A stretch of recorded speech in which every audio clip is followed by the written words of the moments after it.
అందరికీ నమస్తే అండి.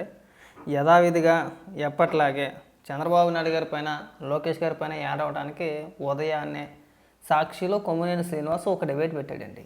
ఆ డిబేట్లో లక్ష్మీ పార్వతి, కొమ్మినేని శ్రీనివాసు అలాగే ఇంకొక మేధావిని తీసుకొచ్చారు. వీళ్ళ ముగ్గురు కలిసి డిబేట్ ఏంటంటే ఇప్పుడు ప్రస్తుతం జరుగుతున్న మహానాడు గురించి. ఆ రోజుల్లో అలా జరిగింది, ఈ రోజుల్లో ఇలా జరిగింది, రాష్ట్ర ప్రజల గురించి, పరిపాలనా విధానాల గురించి లక్ష్మీ పార్వతి నీతులు చెప్తుంది. ఎవరో ఒక వ్యక్తి, ఆయన పేరు ఏదో రాజుగారంట, చూసాడు ఒళ్ళు అన్నట్టుంది. డైరెక్ట్గా కాలర్స్ని తీసుకుంటారు కదా, లైవ్ జరుగుతున్నప్పుడు కొంతమంది కాలర్స్ని తీసుకుంటారు అనమాట. తీసుకొని వాళ్ళ అభిప్రాయాల్ని అడిగి తెలుసుకుంటారో, వాళ్ళు చెప్పిన దాని ప్రకారం ఆ తర్వాత వాళ్ళ మాటలని ఉద్దేశంగా తీసుకొని, అంటే వాళ్ళు మాట్లాడే విధానాన్ని బట్టి దానిపైన కూడా విశ్లేషణ చేస్తారు. ఈయన మాట్లాడింది కరెక్టా కాదా, సో ఇలా మాట్లాడని చెప్పేసి. అయితే ఒక కాలరు లక్ష్మీ పార్వతిని ఉద్దేశించి మొగుడిని వదిలేసి పోయిన దాంతో, అంటే ఆవిడని తీసుకొచ్చి లైవ్లో కూర్చోపెట్టి మీరు ఏం సందేశం ఇద్దాం అనుకుంటున్నారని మాట్లాడితే ఇమీడియట్గా కట్ చేసేసి అతని మీద సీరియస్ అయిపోతున్నారండి. ఒకసారి వినిపిస్తా చూడండి. ఆడదాని వల్ల రాజు రాజ్యాన్ని కోల్పోయారని ఇది నా పాత చరిత్ర సార్. ఎన్టీఆర్ గారు లక్ష్మీ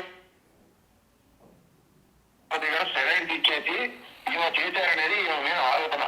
మొగుడు వదిలేసి వచ్చినావా పిచ్చివాడు రాదు, నువ్వు ఎందుకు వచ్చావో అర్థమైంది. నువ్వు పిచ్చివాడు అయితే నీకే నష్టం. మీ ఇంట్లో ఆడవాళ్ళు లేరా? ఆయన అడిగిన దాంట్లో తప్పే ఉంది, నాకు అర్థం కావట్లా. ఇప్పుడు మొగుడిని వదిలేసిపోయిన ఆవిడని తీసుకొచ్చి మీరు టీవీ డిబేట్లో కూర్చోబెట్టి అసలు మీరు ఏం చెప్పాలనుకుంటున్నారు అనే కదా ఆయన అడిగిన క్వశ్చన్. దాంట్లో తప్పే ఉంది, ఎందుకని సీరియస్ అయిపోతున్నావు కొమ్మినేని? అందులో పిచ్చివాగుడే ఉంది, ఉన్న వాస్తవమే కదా, అవునా? ఆ విషయం ఎవరు చెప్పారు? లక్ష్మీ పార్వతి ముందు భర్త, అసలు భర్త, ముందు భర్త అనే కంటే అసలు భర్త వీరగంధం సుబ్బారావు చెప్పాడు, అవునా? ఏమని చెప్పాడు తన ఇంటర్వ్యూలు చూడు ఒకసారి? నాకు విడాకులు ఇవ్వకుండా వెళ్ళిపోయింది, అవునా? కన్న కొడుకుని కట్టుకున్న మొగుడిని వదిలేసి మేము కథలు రాస్తాం, అది రాస్తాం, ఇది రాస్తాం అని చెప్పేసి పోయిందని ఎవరు చెప్పారు? తను అసలు భర్త చెప్పాడు, అంతే కదా? వాళ్ళు చెప్పిందేనా? ఇందులో నువ్వెందుకు అంత ఫీల్ అయిపోతుంది, నువ్వెందుకు ఫీల్ అయిపోతుంది నాకు అర్థం కావట్లా. పిచ్చివాడు ఒక్కండి మీళ్ళల్లో లేరా, మీళ్ళల్లో లేరా, ఎవరింట్లో ఎవడున్నా ఎవడ కట్టేస్తాను ఇక్కడ సంబంధాలు వేసినా. ఇప్పుడు అలా కాదు, లక్ష్మీ పార్వతికి ఆ జబ్బు ఉంది, మీ ఇంట్లో ఉన్న వాళ్ళకి ఆ జబ్బు ఉంటే ఉండొచ్చేమో, మాకు తెలియదు అది, అంతేనా? అడిగిన దానికి సమాధానం చెప్పాలి. నువ్వు ఆవుని తీసుకొచ్చి రాష్ట్ర ప్రజలకి ఏం సందేశం ఇవ్వాలనుకుంటున్నారో, ఏమని? కుటుంబ బంధాల గురించి చెప్పుద్దా, లేదంటే భార్యాభర్తల అనుబంధం గురించి చెప్పుద్దా, ఏం చెప్పుద్దయ్యా? లేదు, ఎవరైనా డబ్బున్న వ్యక్తులు ఎవరైనా బాగా కనబడితే కనుక జీవిత కథలు రాస్తామని చెప్పేసి కన్న కొడుకుని కట్టుకున్న మొగుడిని వదిలేసి వెళ్ళిపోవండి అని చెప్పుద్దా? ఎందుకు? కేవలం రాజకీయంగా చంద్రబాబు నాయుడు గారిని విమర్శించడానికి, లోకేష్ గారిని విమర్శించడానికి తప్పితే లక్ష్మీ పార్వతి వల్ల మీకు కానీ, మీ పార్టీకి కానీ, లేదంటే రాష్ట్ర ప్రజలకు కానీ, ఏ రాష్ట్ర ప్రజలు పక్కన పెట్టినట్లు కానీ మీ పార్టీకి ఏదైనా ఉపయోగం ఉందా? కేవలం రాజకీయ విమర్శలు చేయడానికి తప్పితే లక్ష్మీ పార్వతాలు మీకు ఏమైనా ఉపయోగం ఉందంటాయా? లేదు, అంతేనా?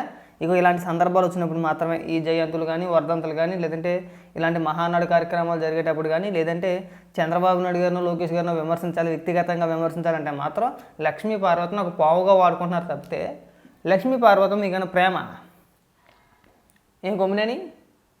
ఆవిడ చెప్పాలి సమాధానం, నువ్వెందుకు వెళ్ళిపోతున్నావు అయ్యా? ఆవిడ ఇప్పుడు వచ్చి సమాధానం చెప్పింది, ఆ రోజు ఏం జరిగింది ఏంటి తెలియదుగా. ప్రతిదానికి తీసుకొచ్చి ముందెట్టేస్తారండి. నిన్న మొన్నటిదాకా లక్ష్మీ పార్వతి ఏం మాట్లాడింది, ఎంత వల్గర్గా మాట్లాడింది అనేది మనం అందరం చూసిందే. అబ్బో, అధికారంలో ఉంటే భూమి మీద నిలబల్లా, వాడు వీడు వాడేదవా ఇలాగే మాట్లాడింది లక్ష్మీ పార్వతి. ఇవాళ మేము ఇంకా చాలా చక్కగా లక్ష్మీ పార్వతి అని ఏకవచనంతోనే పిలుస్తున్నాం, కానీ అధికారంలో ఉన్న లక్ష్మీ పార్వతి అలా మాట్లాడాలా? ఒకసారి మీ సాక్షిలో ఇంటర్వ్యూలు చూడు. మరి అలాంటి వ్యక్తిని అనుకుంటే ఎలా ఉంటారో. నేను ఫోన్ చేసిన వ్యక్తిని తప్పుపట్టనండి, అతను కరెక్ట్ క్వశ్చన్ అడిగాడు, అడగాల్సిన ప్రశ్నే అడిగాడు, అడగాల్సిన వాళ్ళనే అడిగాడు, డైరెక్ట్గా ఫోన్ చేసి లక్ష్మీ పార్వతినే అడిగాడు. దానికి సమాధానం చెప్పడం మనిషి పిచ్చి పిచ్చి వాగడంతా వాగమ్మకు ఎందుకు? ఈ కవరింగ్లు దేనికి? ఉన్నదానికి సమాధానం చెప్తే కదా. అయినా అలాంటి వ్యక్తులను తీసుకొచ్చి నువ్వు డిబేట్ ఏంటంటే నాకు అర్థం కావట్లా.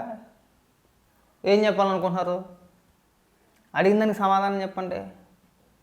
ఉదయాలైతే తెలుగుదేశం పార్టీ పైన ఏడిపా, పైగా బ్లాక్ మనీ గురించి, లేదంటే ట్రస్టుల గురించి, వాళ్ళ కుటుంబ సభ్యుల గురించి ఈవిడ మాట్లాడాలా? ఈవిడికి ఏం తెలుసు అని చెప్పేసి మాట్లాడొద్దయ్యా? ఈవిడ కొడుకు గురించి మాట్లాడమను. లక్ష్మీ పార్వతికి ఒక కొడుకున్నాడు. ఆయన ఒక డాక్టరు, పేరు అప్రస్తుతంలా కానీ పేరు చెప్పకూడదు, ఎందుకంటే బయటకు వచ్చిన మాట్లాడిన వ్యక్తి కాదు కాబట్టి. ఆయన కొడుకు, ఆవిడ కొడుకు గురించి ఎందుకు మాట్లాడుతుంది ఆవిడ కూడా ఒక సొంత కొడుకు ఉన్నాడుగా.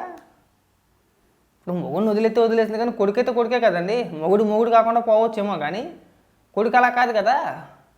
ఏ రోజైనా సరే తన కొడుకు ఇంటికి, తనకు ఒక కొడుకుకి పెళ్ళయింది, కొడుకుకి కూడా మళ్ళీ ఒక కొడుకు ఏమో, ఓకేనా, ఎప్పటికొచ్చి ఏ శుభకార్యానికి కానీ వెళ్ళిందా? కొడుకు పెళ్ళికి కానీ, మనవాడు పుట్టినరోజుకి కానీ, ఏదైనా ఫంక్షన్కి కానీ వెళ్ళిందా? లేదంటే ఎవరైనా పిలిచారా? పిలిచినట్టు ఏమైనా ఫోటోలు ఉన్నాయా? తన కుటుంబ సభ్యులే, అంటే ఇటు సైడ్గా తన కుటుంబ సభ్యులు, కన్న కొడుకు కావచ్చు, లేదంటే లక్ష్మీ పార్వతి తల్లిదండ్రుల తరపున బంధువులు కావచ్చు, వాళ్ళే ఈవెన్ని ఏ ఫంక్షన్కి ఏ శుభకార్యానికి పిలవరు ఈవెన్ని. అర్థమైందా మీకు? ఎందుకంటే లక్ష్మీ పార్వతి సంగతి వాళ్ళకి తెలుసు కాబట్టి. అలాంటిది నువ్వు ఇక్కడ టీవీ డిబేట్లో కూర్చోబెట్టి జనాలందరికీ ఏమైనా ఉపదేశాలు ఇప్పిద్దామని చెప్పేసి నాకు అర్థం కావట్లా. ఇంకెవరు దొరకలేదా మీకు? ఇంకెవ్వరు దొరకండి, లక్ష్మీ పార్వతి ఒక్కరితో దొరుకుతుంది. ఇంకా వాళ్ళు ఫ్రీగా ఉంటుంది, ఖాళీగా ఉంటుంది కాబట్టి తీసుకొచ్చి కూర్చోబెడతారా? కూర్చోబెడితే ఏదో ఒక నోటుదోలు కొద్ది 4 మాటలు మాట్లాడుతుంది. ఆక్రోశం ఆపుకోలేదు లక్ష్మీ పార్వతి కూడా, ఏదో 4 మాటలు మాట్లాడేస్తుంది. తర్వాత మాలాంటి వాళ్ళ చేత అనిపించేసుకుంటుంది, 100 మాటలు కాసేస్తుంది.